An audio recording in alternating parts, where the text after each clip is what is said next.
maksiat anggota.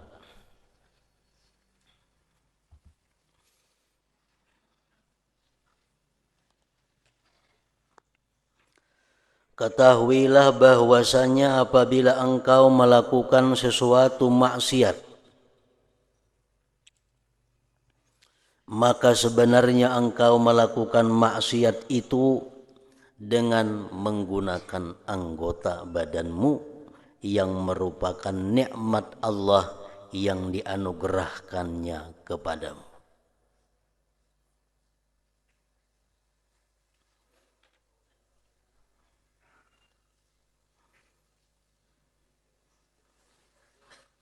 Boleh kita maksiat,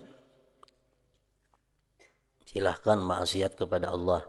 Hendak minum arak, hendak berbuat zina, hendak berbuat riba, silahkan boleh aja berbuat maksiat itu. Cuma syaratnya jangan menggunakan nikmat Allah. Jangan di tempat ampun Allah. Ayo anak minum arak, ayo anak berzina, tapi jangan di tempat Allah. Di mana kehendaknya? Amun masih dalam dunia, dunia adalah milik Allah. Jadi boleh kita melakukan maksiat asal yang kita gunakan jangan nikmat Allah. Menggunakan nikmat Allah kepada kemaksiatan itu ngarannya adalah kufur nikmat. Kufur nikmat. Orang yang kufur terhadap nikmat Allah, artinya orang yang menyalahgunakan nikmat Allah, itu azab Allah sangat pedih. Inna azabi lasyadid.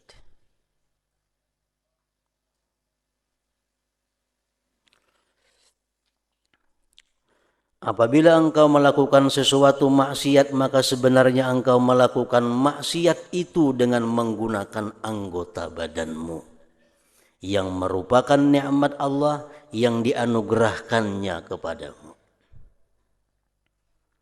dan menggunakan amanah yang diberikan kepadamu, kepercayaan yang diberikan kepadamu. Allah memberikan kepercayaan kepada kita mata, memberikan kepercayaan kepada kita telinga, memberikan kepercayaan kepada kita kaki, tangan, dan sebagainya.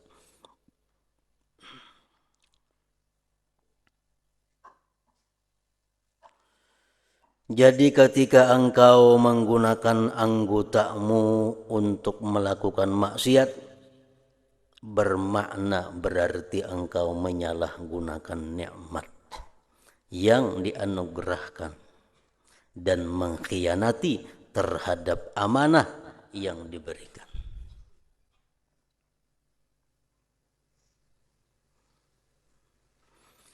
Dan anggotamu adalah rakyatmu. Tangan, kaki, mata, telinga itu adalah anak buah kita, rakyat kita. Maka hendaklah engkau berpikir baik-baik bagaimana sepatutnya engkau menjaganya, menjaga rakyat itu. Sabda Rasulullah sallallahu alaihi wasallam, "Wa kullukum ra'in wa kullukum mas'ulun an ra'iyyatihi." Artinya maka kamu semua adalah pengembala, pemimpin maksudnya. Dan kamu semua akan ditanyai tentang pengembalaannya, kepemimpinannya.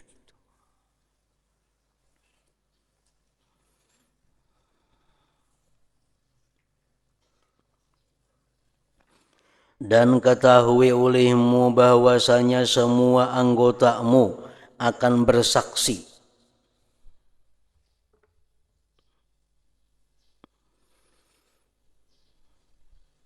ke atas segala perbuatanmu di padang mahsyar kelak. Belum lagi ditambah saksi-saksi yang lainnya.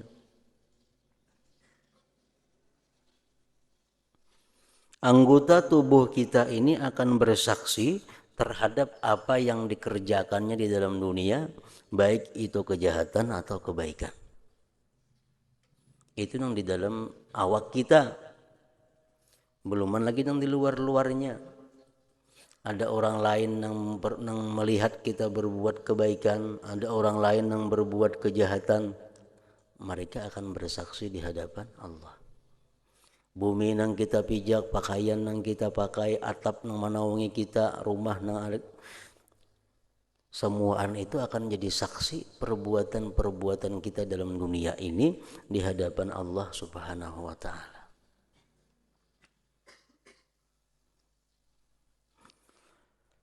Semua anggotamu akan bersaksi ke atas segala perbuatanmu di padang mahsyar kelak. Dengan menuturkan perkataan yang lancar dan terang.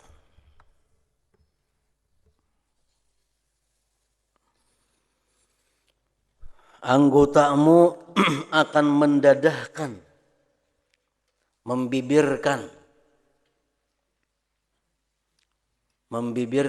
membuka segala rahasiamu di hadapan perhimpunan agung di padang mahsyar.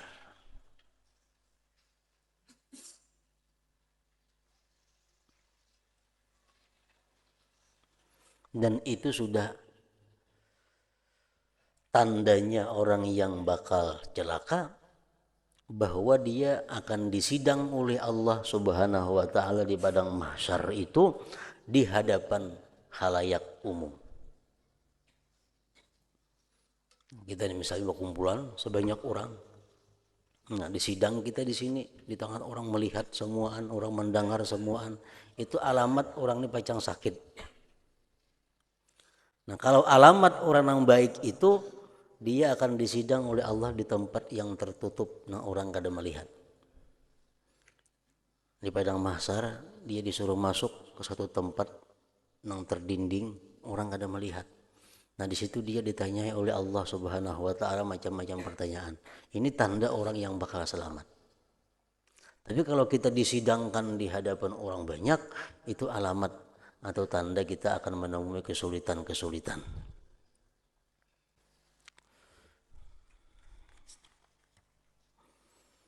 Dan anggotamu akan mendadahkan, membibirkan segala rahasiamu di hadapan di hadapan perhimpunan agung di padang mahsyar. Dalam hal ini Allah Ta'ala telah berfirman, yauma tashhadu alaihim alsinatuhum wa aydihim wa arjuluhum bima kanu ya'malun. Maksudnya di hari itu, hari kiamat, akan bersaksilah ke atas kamu oleh segala lidahmu, tanganmu dan kakimu dengan segala sesuatu yang telah kamu perbuat di dalam dunia dahulu.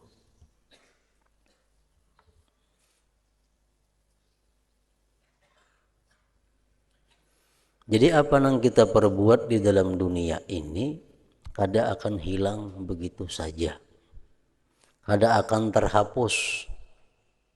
Dosa-dosa, baik dosa lewat manapun kita melakukan dosa, itu dosa akan tetap ada. Macam suara kita nih, suara kita ini akan terus sampai ke atas. Mungkin hilang di pendengaran kita saat ini, tapi suaranya akan terus sampai ke atas sana. Nah, perbuatan-perbuatan dosa, rekaman-rekaman perbuatan kita itu kada akan hilang dan hanya bisa dihapus yang maksiatnya dengan istighfar dan tobat kepada Allah Subhanahu wa taala. Selama kita kada istighfar, selama kita kada tobat, maka seluruh rekaman-rekaman perbuatan dosa kita itu akan jelas diperlihatkan Allah di hari kiamat kaina kepada kita. Jadi setiap orang itu mempunyai rekaman dirinya masing-masing. Setiap orang mempunyai rekaman dirinya. Nah, akan diputar rekaman diri kita di hadapan orang banyak. Niyalah ikam, iya. Niyalah ikam berbuat maksiat. Nah, di situ sama ada kayak orang merekam lawan video tuh, ada tanggalnya, ada jamnya, ada semuaan lengkap data-data yang pernah kita lakukan di dalam dunia ini. Itu dijelaskan dalam Al-Quran.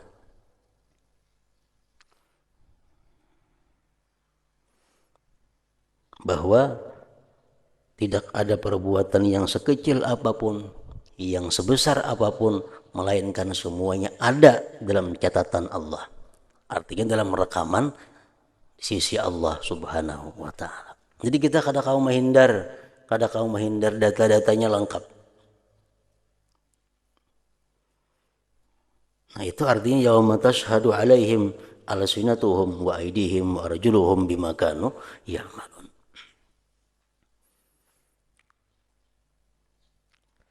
Artinya bukan dimaksud bahwa tangan ini berkata bahwa aku pernah memperbuat ini, aku bukan itu. Tapi lebih jelas daripada itu lagi. Lebih jelas daripada tangan kita berbuat kebaikan, bukan tangan yang bersuara aku berbuat kebaikan. Tangan berbuat dosa, bukan tangan aku berbuat dosa, bukan itu. Lebih jelas daripada itu. Bahwa terlihat dengan jelas gambar rekaman yang kita kerjakan itu di alam akhirat kahina, kada akan hilang.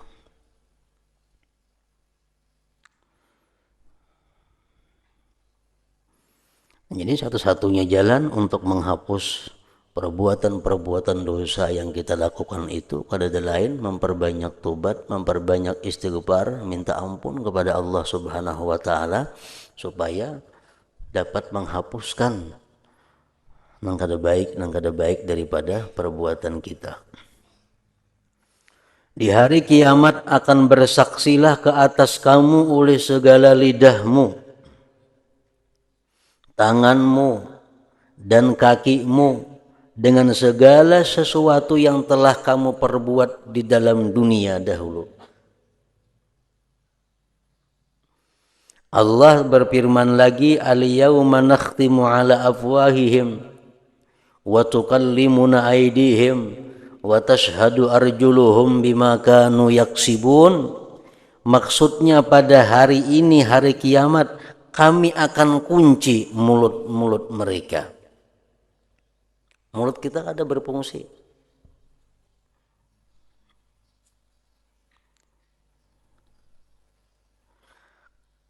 Akan kami kunci mulut-mulut mereka dan akan bercakap kepada kami tangan mereka.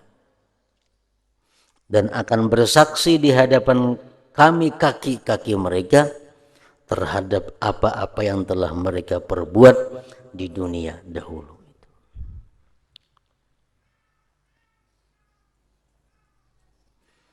Maka jagalah baik-baik seluruh anggotamu,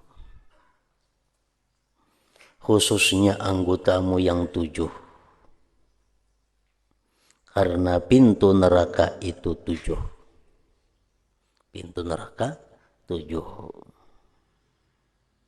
Jahannam, Laza, Hutamah, Sa'ir, Sakar, Jahim, Hawiyah. Pintu-pintu neraka. Dan telah ditentukan setiap pintu itu untuk dimasuki oleh kumpulan yang telah melakukan perbuatan maksiat dengan salah satu di antara 7 anggota badanmu. Orang yang banyak melakukan maksiat lewat matanya, masuknya sini. Orang yang banyak melakukan maksiat lewat telinganya, masuknya sini. Orang yang banyak melakukan maksiat lewat kemaluannya, masuknya ke pintu ini.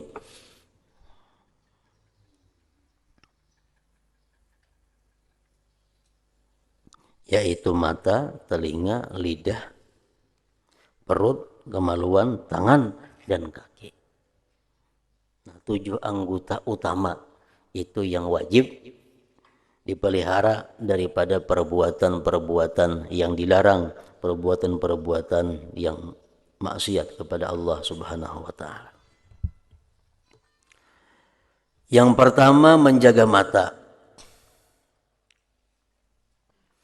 Mata sebenarnya diciptakan oleh Allah Ta'ala untuk engkau dapat melihat segala sesuatu, sehingga engkau dapat menggunakannya si mata dalam menunaikan segala hajatmu dan engkau dapat melihat dengan matamu akan keajaiban ciptaan langit dan bumi. Mata kadang-kadang melihat kepada yang diwajibkan oleh Allah. Mata kadang-kadang melihat kepada sesuatu yang disunatkan oleh Allah. Mata kadang-kadang melihat kepada sesuatu yang dimakruhkan oleh Allah. Mata kadang-kadang melihat kepada sesuatu yang dibolehkan oleh Allah Subhanahu wa ta'ala. Jadi ada 5 macam penggunaan mata ini.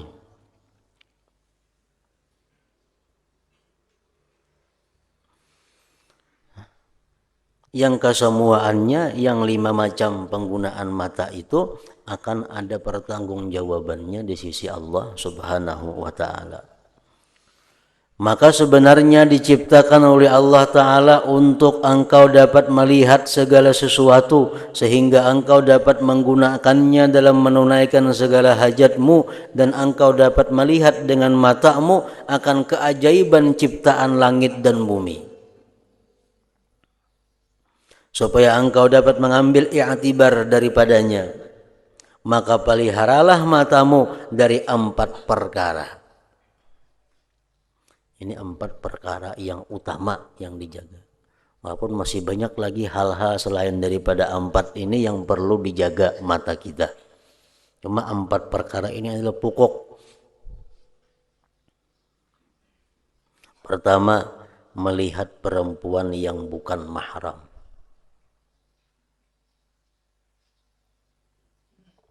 Itu bagi laki-laki. Kalau bagi perempuan tentunya melihat laki-laki yang bukan mahram.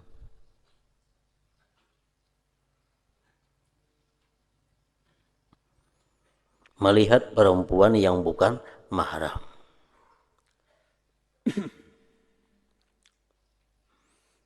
Yang kedua, melihat gambar-gambar yang lucah, yang cerubu, yang porno, yang membangkitkan syahwat.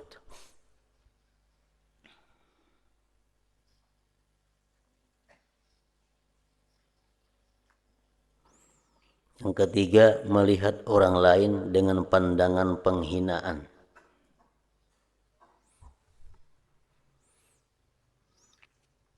Melihat orang lain dengan pandangan meremehkan.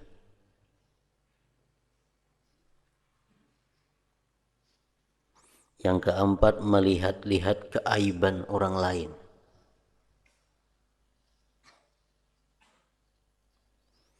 Nah, itu semuaan yang diharamkan oleh Allah. Termasuk lagi melihat sesuatu benda atau barang yang tidak diizinkan oleh pemiliknya melihatinya. Ada boleh juga. Misal orang ada berisi harta atau ada berisi benda yang disimpani orang. Nah, kita lihati, nah itu ada boleh juga. Termasuk yang diharamkan oleh Allah. Melihati isi rumah orang lain tanpa seizin pemiliknya, itu ada boleh juga. Kita bisa menjenguk rumah orang, nah itu ada boleh. Termasuk perkara yang diharamkan oleh Allah. Jadi misal mengatuk beilang ke rumah orang, ke rumah kawan, ke rumah siapa, mengatuk, jangan menjenguk. Tuk nah kaca mata, nah kada boleh nih tuh. Nah, itu apa hukumnya? Termasuk yang diharamkan oleh Allah. Ada nangka itu orang datang mengatuk-ngatuk menjenguk ke kaca, nah ngapa dijenguk? Padahal itu adalah sesuatu yang diharamkan oleh Allah.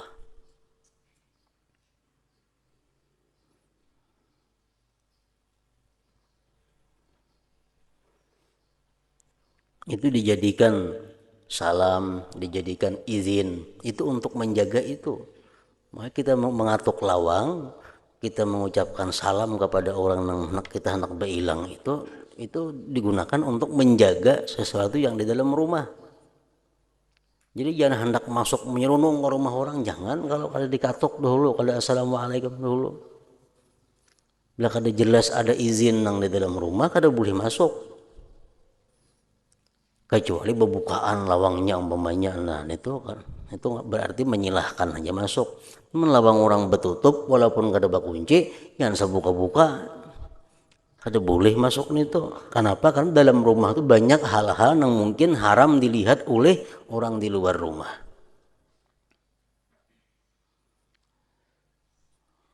Kita beilang ke rumah orang umpamanya. Beilang ke rumah orang. Lalu ujarna ampun rumah, duduk sini nah. Itu wajib kita menurutin itu. Misal kursi kayak ini. Hadapnya ke situ. Di sini ada kursi, hadapnya ke situ. Di sini ada kursi, hadapnya ke sana. Sini ada kursi, hadapnya ke sini. Itu kan biasa kursi nih. Datang kita bilang. Jadi jangan pun rumah, duduk sini nah, sebelah sini nah. Nah kita wajib duduk di situ. Hukumnya wajib duduk menuruti perintah nah ampun rumah nih. Kenapa? Karena ampun rumah ini menyuruh kita duduk di situ ada maksud. Pasti ada tujuannya. Jadi kalau kita masuk ke rumah orang itu, kemana orang rumah menyuruh duduk, di situ kita nang wajib duduk. Kada boleh sekanak seorang duduk itu dalam rumah orang, kada duduk saja pun kita diwajibkan taat kepada nang ampun rumah. Karena ampun rumah ini bisanya menjaga. Kalau duduk di sini dilihatkan nampak dapur kelihatan. Nah, ampun duduk di sini bisa kamar kelihatan. Nah, jadi ampun rumah itu menyuruh duduk di sini itu ada maksud tujuannya tertentu. Nah jadi kita sini zaman rumah, duduklah di situ, jangan belai-lain pada situ duduk. Ampun rumah sudah menyediakan itu berarti ada maksudnya, ada tujuan tertentu. Nah jadi di sini dalam kitab ini Al-Imam Al-Ghazali membuat bahwa hanya ada 4 dosa mata yang wajib kita menjaganya. Nah 4 ini merupakan pokok. Pertama, melihat perempuan yang bukan mahram atau melihat laki-laki yang bukan mahram. Yang kedua, melihat gambar-gambar yang lucah yang membangkitkan syahwat. Gambar-gambar porno yang membangkitkan syahwat. Yang ketiga, melihat orang lain dengan pandangan penghinaan. Yang keempat, melihat-lihat keaiban orang lain. Yang kelima, melihat kemungkaran. Itu sama. Hukumnya adalah haram juga. Melihat kemungkaran. Melihat perbuatan maksiat tanpa melihat perbuatan maksiat tanpa ada kebencian dalam hati terhadap kemaksiatan itu. Kalau kita melihat satu kemaksiatan, kita berpindah kada kawa lagi, padahal kita kada senang lawan maksiat itu. Nah, itu sudah kita selamat. Tapi kalau kita melihat satu kemaksiatan, di hati kita kada ada kebencian dengan maksiat yang kita lihat itu termasuk melihat yang diharamkan oleh agama.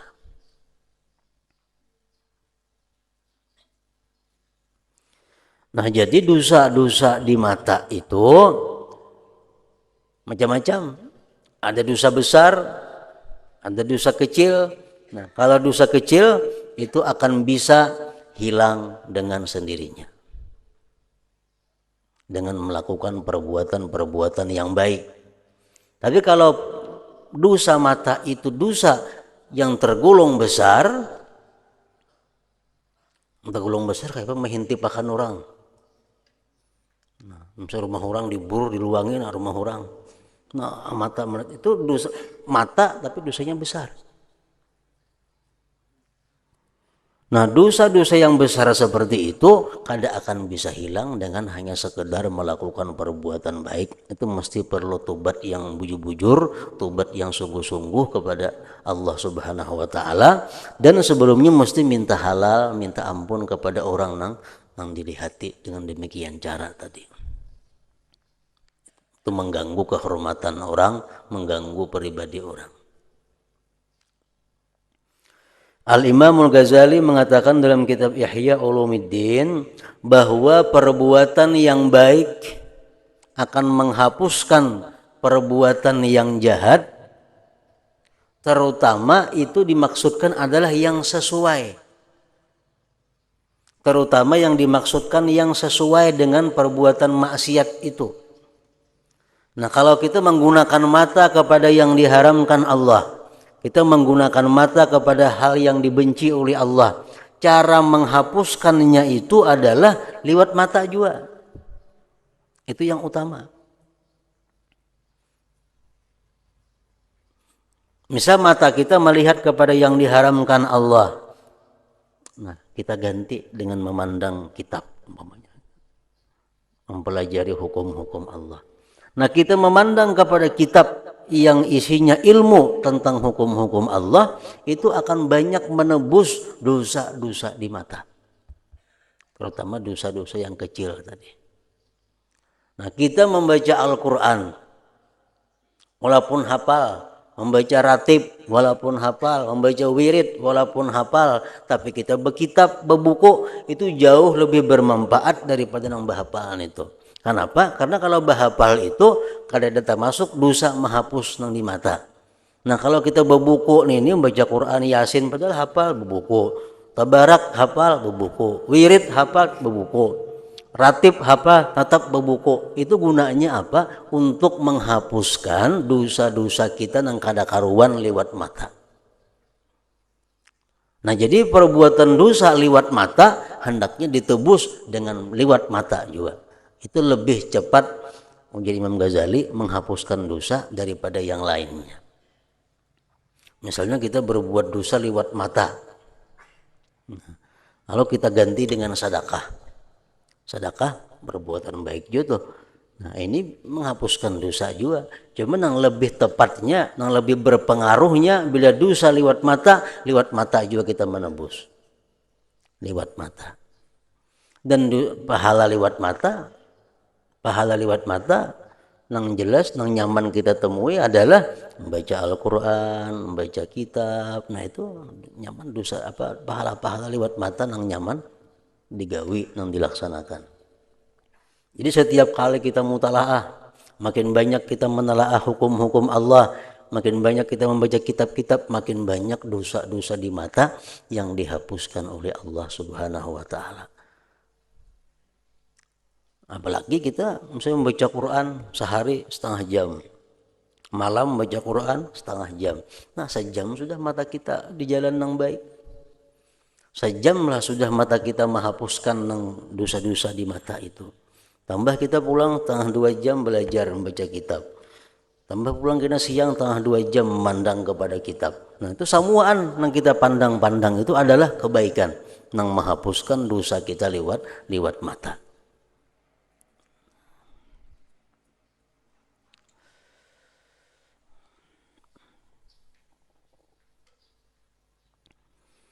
Melihat-lihat keaiban orang lain, mencari keaiban, lihat keaiban orang lain. Artinya orang lain tuh kada katuju nih tuh diitihi. Misal di awaknya ada bakunat, di awaknya ada begetalan, nya kada katuju diitihi. Ini dibuka diitihi getalannya itu nanya kada katuju. Nah, itu adalah perbuatan dosa. Melihati sesuatu nang aib orang, nang inya kada katuju orang lain melihat itu, kita melihati, kita mengintip, nah itu nang kada boleh. Itu perbuatan dosa lewat mata juga. Jadi saya Imam Ghazali cuma menyampaikan 4 pokok tentang dosa-dosa mata, padahal lebih daripada 4 itu.